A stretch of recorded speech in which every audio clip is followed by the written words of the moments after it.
Once you know you're done with something, it can't be tempting to make a dramatic decision simply to feel immediate relief. You may think, I need to leave right now, or I need to change everything, or I need to force a new beginning, or I need to do something so I no longer feel trapped here.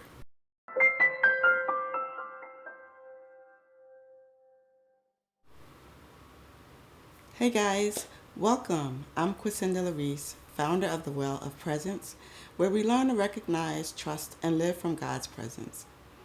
So, have you ever reached a point where nothing dramatic has happened in that exact moment, but something within you quietly says, I can't keep living like this? You aren't necessarily planning to walk away from everything or become reckless, of course. You may not even know what you want in your life to look like next. You just simply know that the way you have been living no longer feels sustainable. You're tired of fear being present in every decision, tired of repeating the same emotional patterns, tired of bracing for the worst, tired of getting by on situations you once believed you simply had to accept. And maybe you're tired of continually adjusting yourself to things that no longer feel loving, healthy, peaceful, or even true. That feeling can be unsettling because one part of you knows something needs to change, while another part of you has no clear idea what to do next. Well, today I want to talk about what that ache may be revealing and how you can honor it without rushing to tear your life apart simply because the old way no longer fits. Sometimes we say we're tired when what we really mean is, I'm tired of how this feels inside.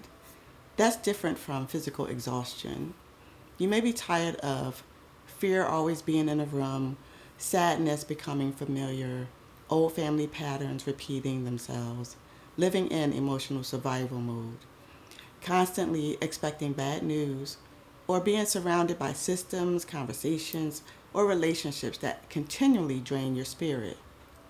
The kind of tiredness I'm speaking of isn't always cured by sleep or a weekend away. Rest may help your body, but something deeper may still be asking for your attention. Sometimes the issue isn't only that you need a break. Sometimes the way you've been thinking, coping, relating, or tolerating things no longer matches the person you're becoming. What once felt normal may now feel deeply uncomfortable. What you once overlooked may now feel too costly. What you once adjusted yourself to may now feel too small for the life awakening within you. That discomfort tells a story. When this ache begins rising, you may question yourself. Maybe I'm ungrateful. Maybe I'm unstable. Maybe I'm simply restless. Am I making something bigger than it is? But sometimes this feeling isn't evidence that something is wrong with you. Sometimes it means you're becoming more honest with yourself. Something within you is beginning to recognize this fear has become too familiar, or this pattern has continued too long, or this atmosphere is affecting who I'm becoming. I don't want to keep living this way. So when you have this awareness, it can feel disruptive at first. It may make you less comfortable in places that once felt ordinary. It may make old coping patterns harder to return to. It may create a tension between a life you know and a life you can now imagine. But discomfort doesn't have to mean you're lost. Sometimes the discomfort comes because the old way just no longer fits. You're beginning to feel the difference between what you have tolerated and what actually carries life. This is where wisdom becomes important. Once you know you're done with something, it can't be tempting to make a dramatic decision simply to feel immediate relief. You may think, I need to leave right now, or I need to change everything, or I need to force a new beginning, or I need to do something so I no longer feel trapped here. But your discomfort doesn't automatically make every immediate reaction wise. You can accurately recognize that something is no longer healthy and still move too quickly while trying to escape the feeling it creates. Sometimes the ache comes first. Clarity comes later. Sometimes you know what you can no longer continue before you understand what should replace it. That doesn't make the ache less real. It simply means you may need to let awareness deepen before turning it into action or a next step. The answer to "I can't keep living like this" isn't always destroy everything and start over today. Sometimes the answer is be honest, become quiet, bring the ache into God's presence. Notice what it's revealing, and stop continually feeding what you already know is draining the life out of you. This is still change. It's simply change beginning from a grounded place. You may not need an entirely new life today. You may first need to stop agreeing with the one that is diminishing you. That silent agreement looked like continuing to accept fear as the voice of wisdom, chaos as a normal family atmosphere, scarcity as the only possible story, bad news as your daily emotional diet, self-abandonment as maturity, exhaustion as evidence that you are loving well, or spiritual numbness as something you simply have to tolerate. Sometimes the beginning of a change is a quiet inner realization of "I do not agree with this anymore." You stop calling unhealthy things normal. You stop cooperating with patterns that continually pull you away from peace, truth, dignity, and life. You may not know exactly what your new life will look like, but you do know that you no longer want to build it around what keeps draining you. You don't have to change everything at once. You can begin with a few honest practices. The first thing is to name what you are actually tired of. Be specific. Are you tired of fear-based thinking, constant family tension, always rushing, living in survival mode, replaying the same painful stories over and over again, expecting the worst before anything has happened, remaining in relationships where the same wound is constantly reopened? Naming a pattern helps you separate the deeper issue from a general sense of overwhelm. You can't thoughtfully change what you are unwilling to name. The second thing is to notice what you've been calling normal. Ask yourself, what have I accepted as just life that no longer feels healthy, loving, or life-giving? We can become accustomed to emotional atmospheres simply because we have lived within them for a long time. Familiar doesn't always mean healthy, and normal doesn't always mean true. Next, I think we should stop feeding at least one pattern, not 10, just choose one.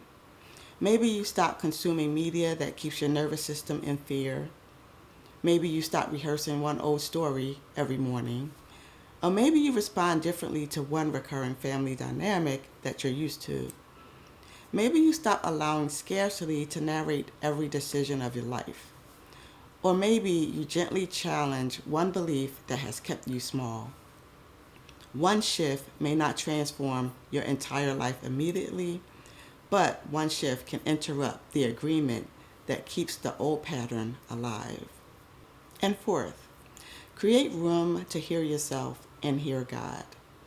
You may need less noise before you need more advice. That may look like less social media, more quiet, more prayer, more journaling, more walking, more time without everyone else's thoughts filling your mind. Not because people are unimportant, but because constant input can make it difficult to recognize what's actually unfolding within you. And lastly, let the ache become prayer instead of panic. Rather than saying, "I have to figure this out immediately," you might pray, "God, help me understand what this ache is revealing. Show me what no longer carries life, what I'm being invited to release, and what needs time to become clear." The ache doesn't have to become an emergency. It can become an honest conversation with God. I don't think this experience is only personal. Many people seem tired of living in ways that continually separate them from their own souls.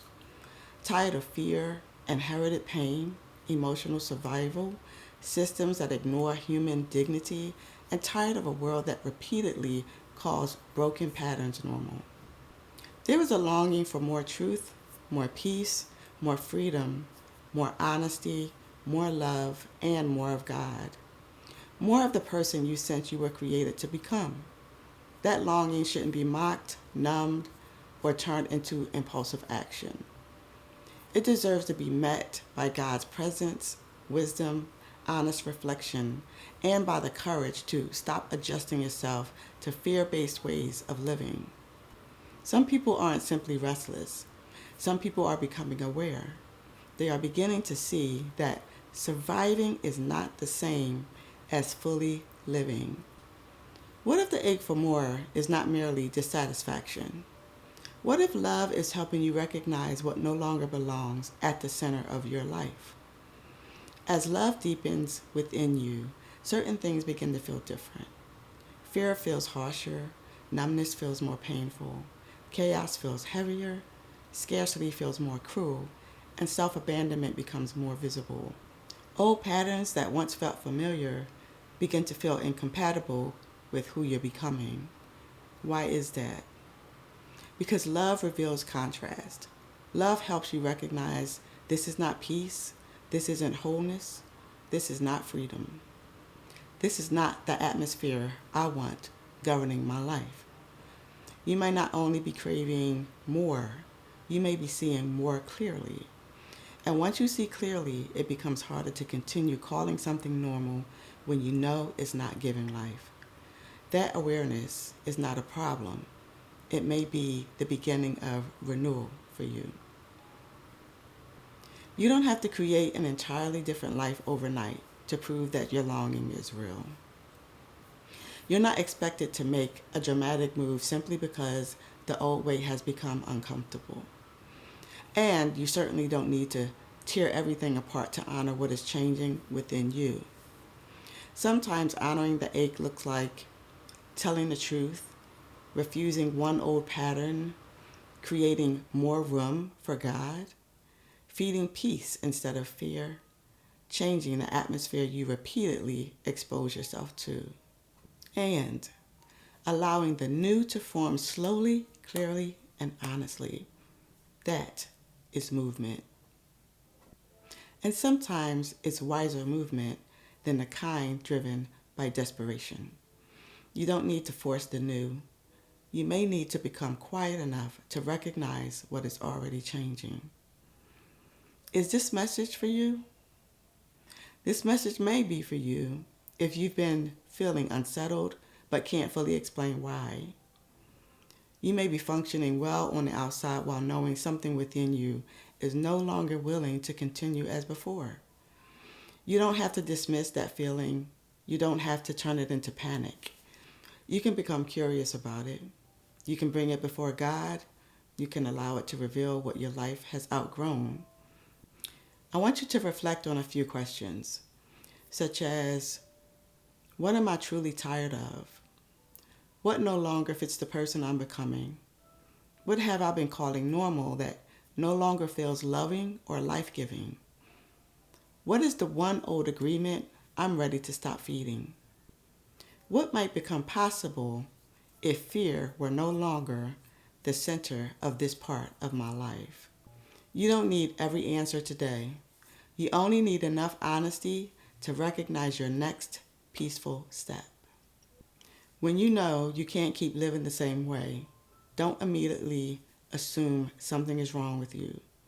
Yes, maybe you are tired of fear, inherited patterns that work against you, sadness becoming familiar, and a bunch of other things. The answer isn't panic. The answer may be presence, meaning a pause long enough to hear what is changing, or an honest prayer, or a deeper refusal to keep feeding what no longer carries life. Because sometimes change doesn't begin with a dramatic external move. Sometimes it begins when you stop agreeing with what you have already outgrown. Let's bring this before God. Dear God, meet the person listening who feels tired, unsettled, stretched, or quietly aware that something in their life can no longer continue in the same way. You know the ache they may not have yet words for. You know what they've carried, tolerated, survived, and learned to call normal. You also know what is beginning to awaken within them. Bring peace where there is urgency. Bring wisdom where there is confusion. Bring tenderness where they've been judging themselves for wanting something different. Help them recognize the difference between an impulsive desire to escape and a truthful awareness that something no longer carries life for them. Give them permission to pause. Help them name what feels old, heavy, fear-driven, or disconnected from the person they're becoming. Show them where they've remained in agreement with patterns that continually drain their peace, diminish their dignity, or keep them living from fear. And help them release those agreements gently through truth, love, wisdom, and a growing awareness of your presence. Teach them how to stop feeding what weakens them. Show them how to create more room for peace, healing, honesty, and a deeper way of living. When the next step is not clear, give them patience. When the action is needed, give them steady courage. When rest is needed, help them receive it without guilt. When a boundary is needed, help them honor it without abandoning love. Let the ache for more become a doorway into deeper communion with you. May it be met by your presence, met by wisdom, met by clarity, met by the courage to stop calling unhealthy things normal, and met by the quiet assurance that they don't have to force the future in order to begin moving toward life. Help them become still enough to recognize what is already changing and grounded. Help them become still enough to recognize what is already changing and grounded enough to respond from peace. In Jesus' name, amen. Thank you for being here with me today, and take this thought with you as we go. Sometimes you're not simply tired. Sometimes you're just realizing that you can no longer keep living the old way and call it enough. That's our sacred reflection for this week. I pray this video brought you encouragement, clarity, and a deeper awareness of God's presence. In my next video, I'll be sharing the spirituality of receiving, how to receive from God without guilt, fear, or self-punishment. Thank you so much for being here, for watching, subscribing, sharing, and supporting this space. If you'd like to go deeper, you can explore the links in my channel description, including my website, Sacred Whispers Podcast, my blog, the gift shop, sacred digital resources, and my newsletter list to stay connected with what we're creating and sharing. And if you're interested in taking the Path of Presence journey, you can also visit the Walk With Me link in the description below. These videos are shared for spiritual reflection, encouragement, and entertainment purposes only. And if this video spoke to you, I truly appreciate you liking, sharing, and subscribing. It really helps support the channel and allows this message to reach more people like you. I'll see you in the next video. Until then, take care of your heart, take care of your spirit, and take care of you.